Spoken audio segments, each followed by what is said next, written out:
Hey everyone, it's Chris Wilson from Marketing During Tough Times and Chris Wilson Coaching. Thanks for stopping by. It's Monday. Monday is always motivation day.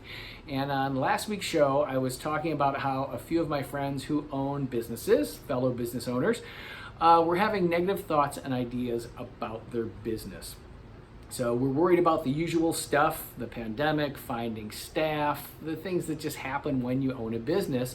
But I also realized while we were talking, a lot of the stuff we were talking about weren't things that had actually happened. They were theoretical things. They were things that could happen. They were things that might happen, but we didn't know for sure if they were going to happen.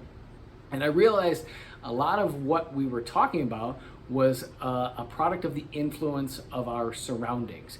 So things we read, things we listened to on the radio, things we saw on TV, especially my friends who watch a lot of like opinion type shows, a lot of these what if scenarios. If this happens, what does that mean to you? If that happens, what could happen? Well, this could happen, that could happen, this could happen.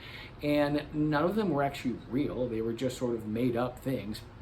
And in every situation, it was nothing good. It wasn't like, what if this happens and your life is wonderful? It was like, what if this happens? It could mean this, this, or this.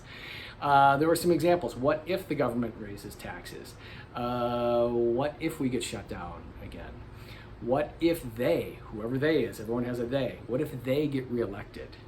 The fear of they was a really interesting thing to me because I never asked my friends like, wait, who's they? I wasn't sure who they meant. I didn't ask. Because for me, anytime I'm in a situation, say I'm reading something or watching something on the internet, listening on the radio, the minute they go to the what if, I just sort of tune out. It's just not interesting to me. It's not actually real, and it just occupies a lot of mental energy. If we talked for about an hour about the problems and things that were going on in our lives, probably 45 minutes of it was what if, were things that were actually happening. So we were worried about things that hadn't actually happened that might not even happen.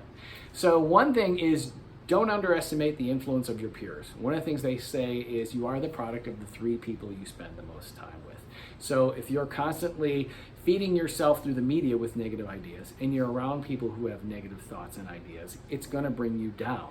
So if you can be the person to sort of lift people up and point out this, just how absurd it is that we're worrying about things that haven't happened, you can sort of lighten the mood. It's not like you have to get rid of your friends or make fun of them or not be nice to them or be supportive, but maybe you can be the voice of reason to say, oh, you know what, maybe those are going to happen, maybe those aren't going to happen. And I'm going to give you an example because it's just as easy to have a theoretical positive thought as a theoretical negative thought.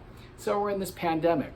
I could wake up in the morning and go, hey, you know what? They're having all these medical breakthroughs. We have all these scientists working on things. You know what? They're going to have new and better vaccines out soon. We already have great vaccines, but we're constantly improving them. We're constantly making better vaccines. And you know what? This pandemic is going to be over and in the rearview mirror at some point. I could say that's a positive thought, or I could say, it's never going to end. And this is just it. And we're forever. This is the new normal, and we're going to be in masks forever. And that would be a negative thought. And if you thought that, that would be probably bringing you down mentally. So either one of those thoughts are just as easy. Only the first thought I had, we're going to have a medical breakthrough and this is going to work out, makes me feel a lot better. You can even see as I'm saying it, I'm like, oh yeah, I feel like optimistic. I look optimistic. So that's all for today. I will see you next time. Thanks. Bye.